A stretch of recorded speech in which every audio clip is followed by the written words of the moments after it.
You're now watching B2B Vault, the Biz-to-Biz podcast, hosted by Alan Kopelman, powered by Nationwide Payment Systems, the #1 solution for payment processing. Hey, everybody. Welcome to a new episode of B2B Vault, the Biz-to-Biz podcast, sponsored by Nationwide Payment Systems. And we're very proud to say we're in the top 50 podcast on Apple Podcasts for entrepreneurship. And today we have joining us Joel Miller from the Skyfloor, which is a website development company with some unique things going on there. And we're going to talk about what do business owners need to know about websites. And today I'm wearing my 22 Caitlin Clark hat. We're getting ready to kick off the WNBA season here. So now we're gonna probably, when you listen to this, probably lots of stuff is happening with the WNBA. Also a big Miami Dolphins fan. And Joel is joining us today from Michigan. And so Joel, introduce yourself to the audience. Yeah, hi. Thank you for having me. I'm Joel Miller, co-owner of the Skyfloor. I'm an identical twin. We were born on Leap Day, and we're in business together. So that's my business partner. And we actually like working together, believe it or not. We don't fight each other constantly, maybe just a little bit here and there, but not constantly. And we're still liking each other after 42 years. And I think it's actually a competitive advantage that we have, that we've stayed small, we've stayed just the two of us, and that we're similar enough that we can kind of understand where we're going on a project, but different enough to refine our work and sharpen it for our clients' benefit. So can you fool clients today and get on a meeting? It probably depends on how long they've worked with us. We have a lot of clients that have been with us for like 8 or 9 years. Right. So I doubt those people would be fooled, even though we've kind of switched places on some projects. You know, like he might have started it kind of as the lead and then I'll take it for a while. But we actually also never really fooled anyone very effectively in our lives. We tried it, I think, in 2nd grade. The teachers played along, but they told our parents and they knew the whole time. Did your parents do stuff to you? Like, I had friends when I was growing up and they were twins. And when they were younger, the parents dressed them exactly alike. Oh my goodness. No, luckily, no. They kind of assigned us colors, maybe for their own benefit. I don't know. Color code your kids. Although I have like a big birthmark, you can't see it right now. So like that kind of does it too. But if you're wearing long sleeves, then it kind of helps to have one in blue, one in red, and you know immediately who's who. Yeah, so then I guess they got annoyed when they got to like the 4th or 5th grade and they didn't want to dress alike anymore. So. Oh yeah, right. There was definitely a season where you start going, all right, this is a little much. Even if we have little differences in our outfit, we can't be looking exactly the same every day. So like in my business, we deal with clients all the time that have websites or, you know, sometimes people come to us and they're like, oh, I need to make a website. And then we're not the ones for that, you know. You have to get, you know, you have to find, you know, I tell people, and this is something that like people don't understand, is like they go, how much does it cost? Right. And I'm sure you guys get asked that question all the time. Oh yeah. So yeah, I mean, yeah, if it's like, and that's something, I mean, I actually like, this sort of answers the how should you approach a website question to boot, which is, what are you trying to get out of your website? And if you can't answer that already, then you need to take a step back. And I can help you guide you towards that answer as the provider. But like, you have to fundamentally understand what you're trying to get out of it. It's not just, I need to have a website. You should have one, but just simply, I need to have one, or it needs to be redesigned because it's been too long, to me isn't a good enough reason to have one. Because you have no clue what you're getting. You're just going to pay someone for nothing because you don't know what it's supposed to do for you. The other thing I think is, I think people need to have in mind, like, okay, do you have a budget? Right. Well, that's true too. Yes. That's two things on the pricing front. Like, some people get really bristly, right, at the idea of asking if they have a budget. And sometimes it depends on the conversation. I'm asking that because I want to know how we can work with them. How can I help you achieve your goal? And I'm not going to just try to take you for everything you have. And yet there might be a ceiling to what we can provide, but it doesn't mean we can't help you. Right. So like, that's an important question. I also, though, am like, I'm not going to give you a cost, even based on what it normally looks like for us to do this work. Because I need to know so much more about the business we're helping to know what we're going to provide for them that helps them achieve their goal. And so I'm just like, I can't tell you what it costs because I don't know you well enough to know what I'm providing that it's going to be valuable to you. Yeah, because I was working with somebody and the woman is well, her husband is a friend plus like a business, Yeah, yeah, we have a business relationship.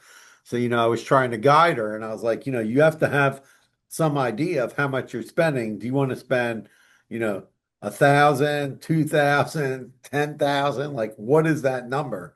right. And where is that number going to be where you're going to say, like, okay, above that, I can't do it. Right. Right. And right. And doesn't that fundamentally highlight what you want to get out of it too? Because if you can't attach like some kind of business value to it for you, an outcome, like, well, if I spend the $10,000, I'm expecting it to increase our leads by 50%. And if our leads increase by 50%, I'll book, 10% of that pool more. That's going to become X amount of dollars. It was profitable. Like if you Right. kind of have to understand that. And so I think coming up with a budget sort of starts to push that question just even subconsciously, because now you have to say, because then like maybe $1,000 website doesn't produce that outcome as effectively. So you want to spend more because you want to get more out of it. So you start to like move the levers to get what you need. Right. So you have to figure out what that is. The other Right, right. thing, in 25 years of business, I've had crazy stuff happen. Thank God, nothing detrimental to my business. But one of the most important things that I talk to people about is, okay, you're going to start a business and then you come up with a name, right? Right. You have this name, but you have to really do your homework because there's a lot of people who have trademark names. They're Oh using yeah. that name online. Somebody could own, let's say you come up with this great name, and then all Right. of a sudden you go look online and the website is owned by somebody. Right. Somebody's basically just bought it and maybe it's for sale for thousands of dollars, Mm. Right. or maybe it's for sale for 500-600 bucks or even less than that. I mean, I've Yeah. bought some domains that I was like shocked. I'm like, oh, this domain is available. It's like 200 bucks. I'm like, boom, I just take it Yeah. because it's close enough to nationwide payment systems. So we want Right. the domain. Right. And but you have to really do your homework. So like even before you incorporate, you need to make sure like, and also I always tell people your corporate name and your DBA name or your website name doesn't have to match, No, right? that's A completely general true. corporate name, because sometimes people are starting a business like a CBD business or a business where they might be selling some sort of controversial or, sex product or Right. whatever it Right. is, right? So you don't want to have that in your corporate name because that could prevent you from getting banking. Right. But you Yeah. got to, Yeah. you need to register your own domain. Don't go through like some of these platforms where they register your domain because ultimately they own it. Because that Oh happened yeah. to a friend of mine. He registered a domain through Shopify Right. and he didn't realize that Shopify owned the domain name. Right. Yeah, we're huge on that. Whenever a client comes in and they need a domain or they really any of the services that they might need to sign up for, the kind of a lot of agencies we kind of take over from are in the practice for lock-in of registering all this stuff for their clients and holding it. But then Right. it ends up becoming a hostage negotiation, right? Later on, it's like, we need our stuff back. Well, arguments or the invoice isn't paid or whatever it is, it becomes all this stuff because things went sour. So we're just like, no hostage situation for our clients. We will help you sign up so that you own your hosting, you own the domain name, you are the main person on your Google Ads account, whatever it is we're doing for them. Jeff. Because we got to make sure that they're portable. They can go where they need to. Right. I don't want to be the person that the FBI needs to come in and convince to give up the stuff later. Yeah, we had somebody come to us and they were like, our website is gone. And I'm like, what are you talking about? So they their website was online, but just the homepage. Oh yeah. And the rest of it was hidden or removed or whatever. And the person disappeared. And I was like, well, did you pay them? Da, da, da, da, da. We had to Right. call the host. We found out who the web host was, called them on the phone with the client, talked to the owner. It was a small web hosting company in Miami, told the Yeah. guy the story. He knew who the guy was. He goes, let me call the guy. and he couldn't get a hold of him. And he said, no, this guy's no good. He went in, found the website, moved it into a new account for the person. They Wow. got very lucky. And I've Yeah, had they're so lucky. and I had another client that had 5 websites for 5 restaurants. They got in a fight with the website guy, and unbeknownst to them, he owned all their domains.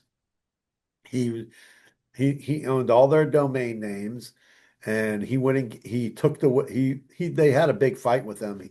What he basically did was he gave them back the domain names, but he took the websites down. Wow. Yeah. I mean, I can't tell you how many times the first thing that we're asked to do coming like into, one of these situations is remove the last agency from everything as fast as possible because people are scared of that. I mean, I was just thinking maybe that web developers or these companies were the first people to invent the term ghosting because it seems to happen enough that I've they've ghosted so many clients that I have a handful of stories I could lean on any time of where that's happened. And it's just, I mean, I don't know. It blows my mind. It's not how I operate. When that happens, we try to kind of become not the negotiators, but like we try to speak the same language as the people we're taking it from, even if they're pissed off at our new client. Right. Like, let's find some middle ground here. I'm a pretty firm believer in not burning any bridges if possible. And it's Yeah. amazing just like what some relational warmth can do to smooth over some of those things. Obviously, at that point, usually the client and the other agency can no longer talk, but at least we're able to come in and say, be amicable and then get their assets back without a huge fight. Yeah, the thing is to stay out of court. Yeah, exactly. You don't want to go to court. That's what happened with these guys. Yeah. They ended up in Oh a court. man. They owed the guy some money, and so Right. that they ended up having to pay him. But it wasn't. They say they didn't owe the guy money. The guy said he owed him money. He ended up giving him the domain names back, but the rest of it was all gone. Yeah. And Yeah. Oh yeah. If it's it- not like a big, especially most of these things don't like traverse into the territory where court helps, right? Like I don't know. This is a kind of off topic, but I think of a guy hit our car once in LA when we were living there. And in the middle of the night, he was drinking too much. And some people were like, you should take him to civil court. And it's like, it was a $2,000, whatever it was. The car was right. totaled, but you're like, we're gonna spend so much time and energy and resources trying to get this solved. And he probably still can't pay because we kind of knew who the person was. We're like, he doesn't have the money. So what's the point of all that? Yeah, Yeah, it can be that's annoying. usually what happens, Right, right, stuff right, like that. And and then what are you going to do? Just be without a website for right. you can't do that. So you No, move on but that's why it's important, register your own domains. Make sure before you start spending money on domains and websites, also your social handles, yes. you got to go out and get all these social handles No, that's very and true. get them all registered. Don't let somebody else register your social handles. I've seen that happen before too. They go to somebody and the person goes, "Oh, I set up all your Facebook and all the blah blah blah." Meanwhile, they're the administrator and you know nothing about it. And one day they're holding your stuff hostage. Yeah, yeah. I mean, in the worst case scenario with the domains, maybe even social handles, I'm not sure how you transfer those, but is that someone comes along and wants it one day. I mean, they're pretty cheap to own year to year if you're, Right. making any kind of money. And we've had that happen. We had like a never launched side project idea, right? Like 10 years ago.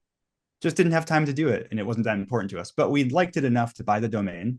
Well, someone came out of the woodwork the other day wanting to buy it for $1,500. Well, it's quite a bit more than we've spent registering it for 10 years. So we're like, sure, we're not going to use it now. Great. This is a little bonus money. Yeah. Yeah. That works too.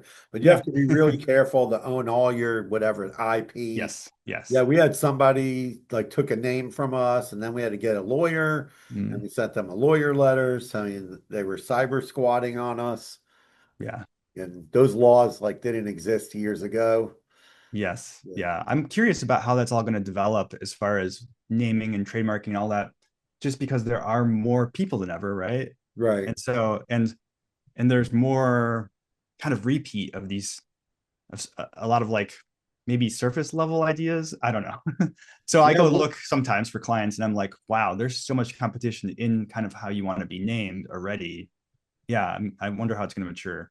Yeah, one thing with trademarking is they're like years in the rears now. Right. And then one thing I started noticing when I was reading about trademarking is while you can put a name in, right? And you can say, I'm going to trademark this name.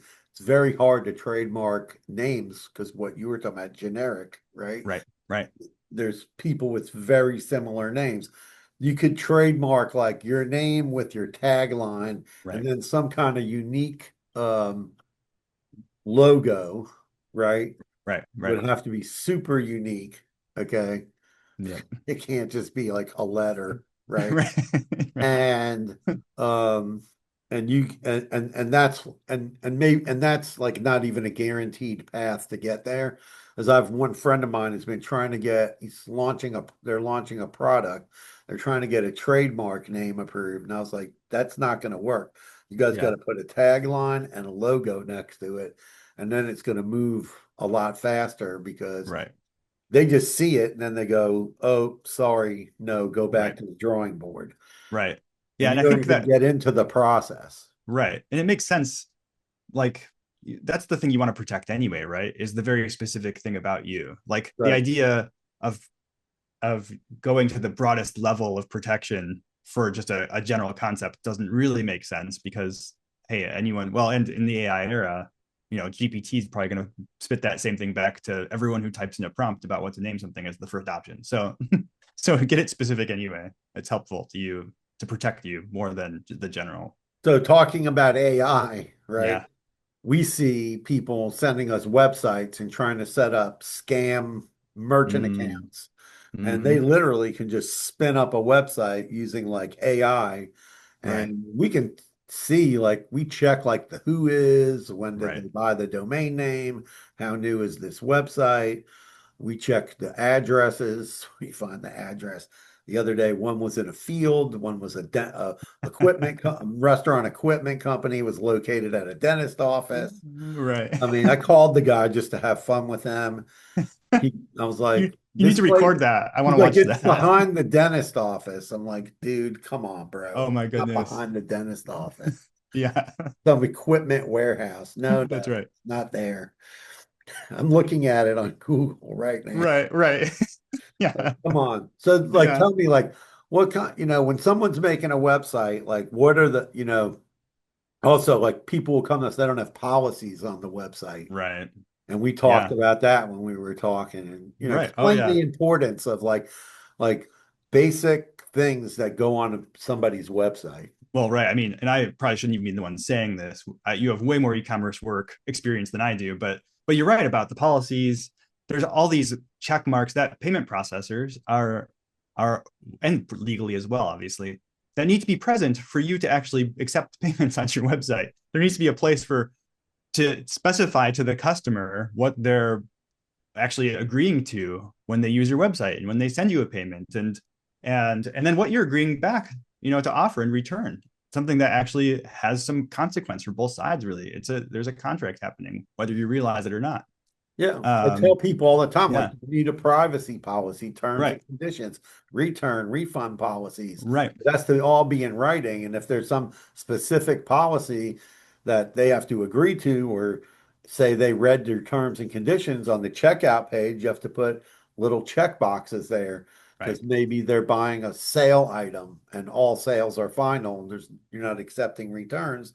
Right. Then there needs to be a checkbox or something on the product page that says, hey, this is a closeout, all sales are final. Right. People don't realize the importance of that, or even shipping times, right? Yeah. Yeah. Keeping in touch with people about their shipping. Right. Oh yeah.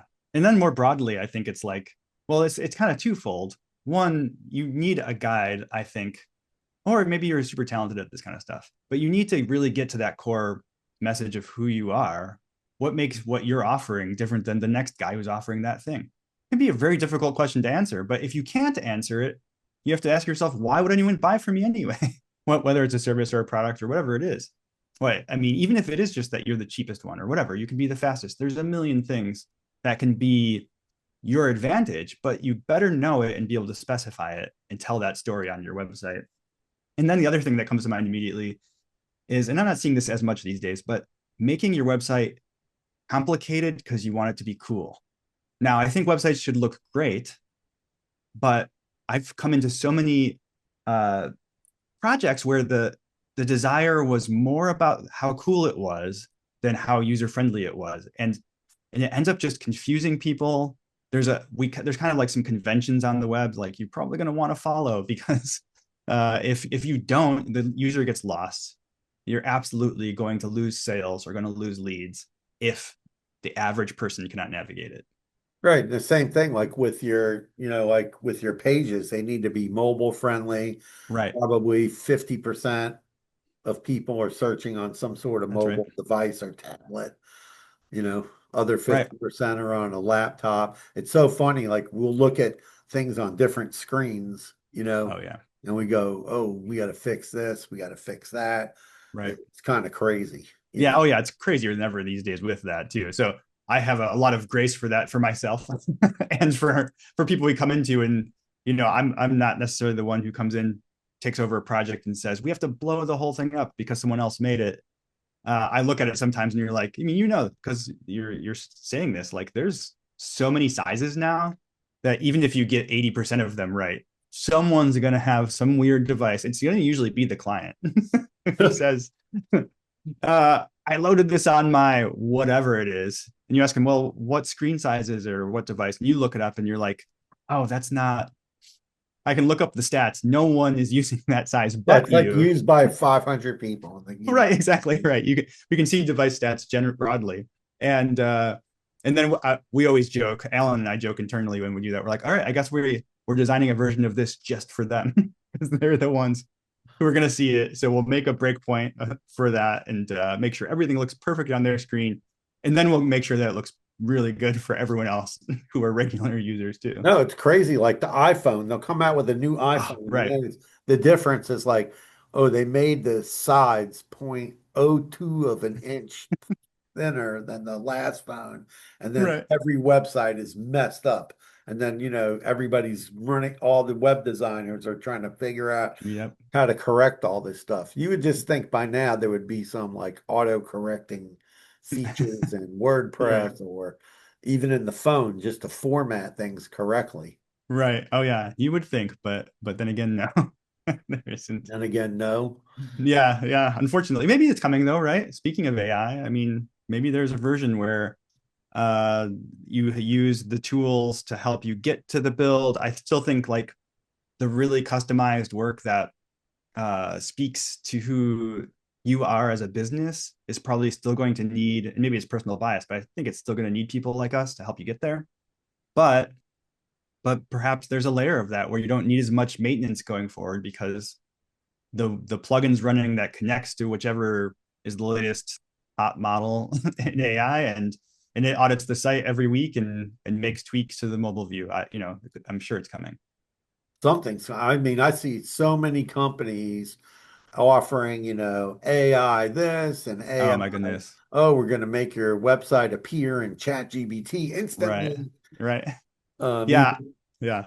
I was gonna say that if you're also maybe doing a product or a service and you think AI is a layer you can offer to your clients, please by all make sure that the AI does something that only AI can do. Because I think this is maybe kind of what you're saying. I go to so many websites, software service products, they're going to help me as a business, right? right. And you look at the AI promise that they're offering, and you're like, that isn't special. You just gave like it's like a help doc essentially with a little bit smarter engine behind it because it surfaces the stuff faster, but you're not actually like synthesizing data into new patterns that help me take new action in my business. You just wanted to slap AI on your homepage and claim that you have that feature now. That drives me nuts. I'm like, make it meaningful Yeah, with the AI integration. one Yeah. thing with AI, a lot of things can be done. And like I started I mean, I've been using OpenAI ChatGPT for a Yeah. Yeah. while, and then I just recently started using Claude, and Claude Right. does some really unique Oh, stuff that yeah. I'm not used to yet. I have to figure out some of it, you know. But Yeah, yeah. At least at the time of this recording, to me, GPT's sort of dead right now. Claude's amazing. Like I've been enjoying that a lot. So we'll see what happens though. well, Everyone's going to one come out with a one new thing I model. noticed is there if you really dig into it, Yeah, GPT is really good at like searching the web and that's finding true. answers and reading documents. Right. Okay. I've done it with both. Like someone sends me, Yeah.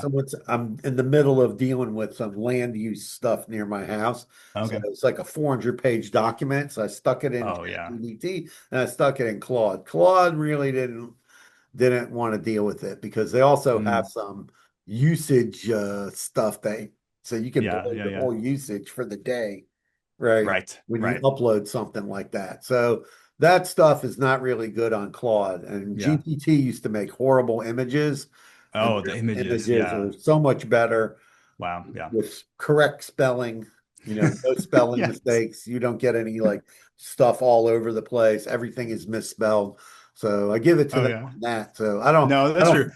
The huh? images have oh yeah, the images have completely changed. I like 2 years ago, I was trying to make a comic just for fun, send to my brother, I think. And it kept like putting a bear in the image, like Right, a cartoon bear. And I would say like, I like everything about this, but please no, rid of the bear. And then the next one had two bears. right. And I was like, for the love of God, get rid of the bears. And the bear started getting angry, and there were more of them.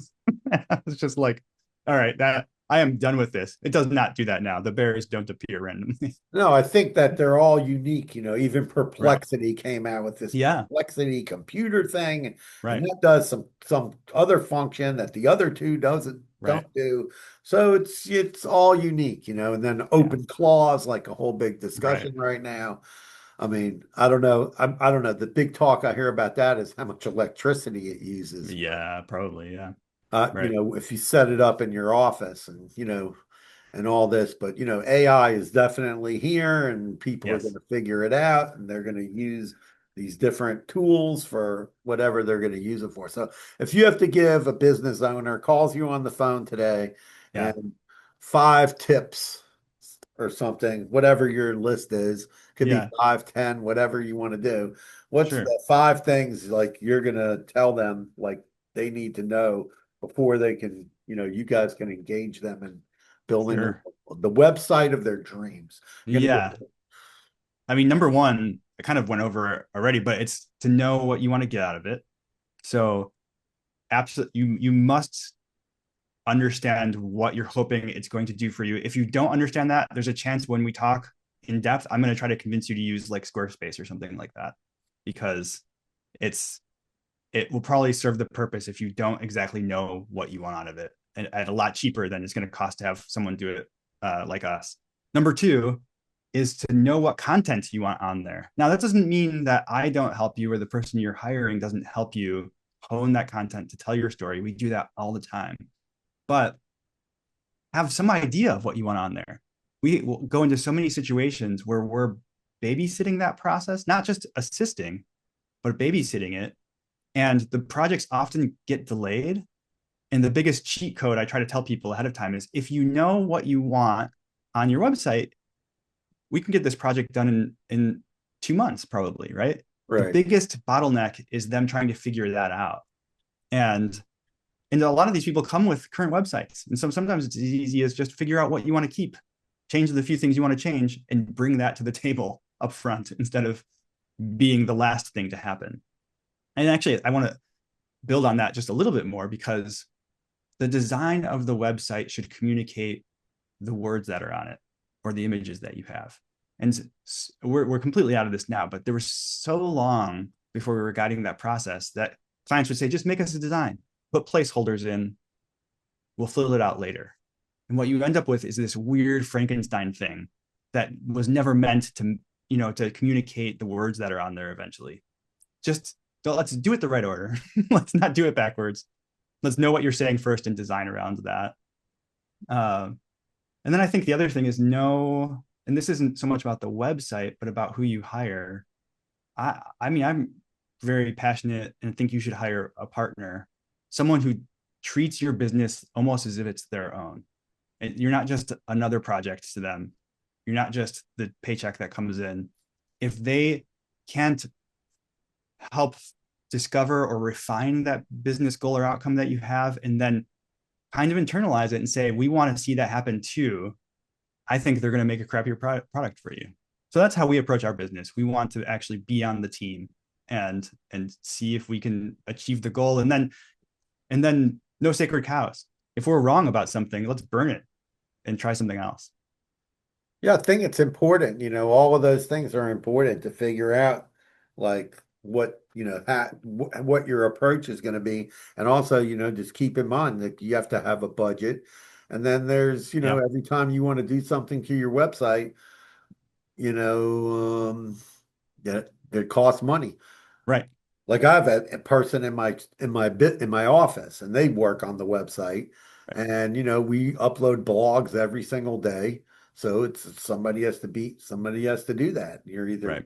either have an employee, or sometimes we started off, somebody built a website, and then we later rebuilt it many times over, because Right. everybody wants to update their business, Yes. every year or every 2 years. Like, how often do you see people doing that? Right. Yeah. And it also expect to to spend money on it, whether it is internal or external, right? Like an employee costs money too. I mean, I'm often saying having an external team is actually cheaper for you sometimes, depending on what the workload is, because obviously it doesn't come with tax implications or benefits and all those things. But yeah, it's a living, breathing thing. You're probably going to want to stay up to date on it, keep it growing. If you want organic traffic, which most people do, it can't just sit there. Like Google values the signals of a website that's being updated and new content's going on it. That's important to organic traffic. And then like I talk about this sometimes, that I really think that we should treat our marketing investment, our digital marketing investment, our website investment, like it's dollar cost averaging in the stock market. And if someone's listening and they're not familiar with that, that's the discipline of buying on a schedule, essentially, and Right. taking the emotion out of it. And you're taking your average cost and kind of medianizing it, making it so that if it's down, that makes your cost cheaper. When it's going up, over time, right, you're going to see increases unless the economy just tanks. Well, do that with your marketing budget too. So say I'm willing to spend this percentage of our revenue, and some of that percentage is going to go to the website. And that means that when things go down, I'm going to keep spending that instead of cutting that back. And guess what happens too in that moment? You actually capture a new market, because other people do the logical thing and they cut that line pretty fast. So I really think that it's just having a disciplined approach to the fact that it costs money to put yourself out there, and to commit yourself to that. Don't do it stupidly, right? Right. Oh, definitely. You can't Know go what you're crazy getting. and build a Right, $100,000 right, website. right. You But know. know that it should be or could be a priority given what you're trying to achieve. I won't say Right. that's for everyone, but for a lot of people, that's what they need. And then come up with something that takes the emotion out of it, not that you don't measure it, make it better, but don't go like around trying to make that the first thing that gets on the chopping block. I think it hurts you more than helps you in those I situations. mean, I'll talk to a business owner one day. They send me to their website. I call them back. I go, when was this built? The guy Yeah. goes, oh, like 2003. I was Oh like, man. man, you're telling me you're doing, like, I didn't believe them when they were telling Yeah. me they were doing like $10 million a year in sales. I Wow. was like, you're doing 10 million in sales and you got a 2003 website. Right. I'm not following the story. Yeah. Yeah. I mean, and that's probably means they left money on the table, don't you? I mean, I would think so. Like, Well, I don't know if they're, they're even doing as much business as they oh, said they okay. are, because Okay. Okay. if I'm going to a website for a technology company and their Right. website's from 2003, Yeah. right? Right. Exactly. I'm not Yeah. going to And be too happy with that. I'm going to be like no. skeptical. It's like And going to yeah. somebody doing digital marketing and you go to their website, Right. it doesn't look good. Okay, what kind of marketer are they? Right. You Oh yeah. want to That's why go, we make digital proposals for our clients. I make a web page for them because I'm like, well, part of this work is going to be something on the web. So why should I send you a PDF? I'm going to make you the thing we make so right, you can see it in that exactly. format. Yep. Yeah. So if people want to find Yes. Joel, where's the best place for them to find you? You're on LinkedIn? I'm on LinkedIn. I think that's just slash Joel Miller, Joel Elliott Miller. And then there's the Skyfloor on LinkedIn too, but our website, theskyfloor.com. And you can find some blog posts. I have over 300 of those. I'm going to start posting some of these podcast appearances there. Me, Alan, and I, and reach out. I'd love to have new conversations with people and see how I can if we can't help you, I want to point you in the right direction. Yeah. I think thanks for joining us on the podcast today. You can find the skyfloor.com, their website. I found it to be very friendly. I like Joel, and I haven't met his brother yet, but maybe I'll have his brother on the podcast in a few months. Yeah, that's right. See if you can get some dirt on me. And I'll play a trick on, and then I'll post them. I'll interweave them into one podcast and see if we can trick anybody. But thanks for joining us on the podcast today. I think there was a great discussion about websites and, where you start, by getting all your ducks in a row, and then, mapping out what you want to accomplish, what your budget is. And then, like I said, I have a theory on everything. I learned when I was a chef, if you're going to go buy an oven and you never bought an oven before, you talk to 3 or 4 different companies. Yes. And that way you get a good overview of what you're doing, what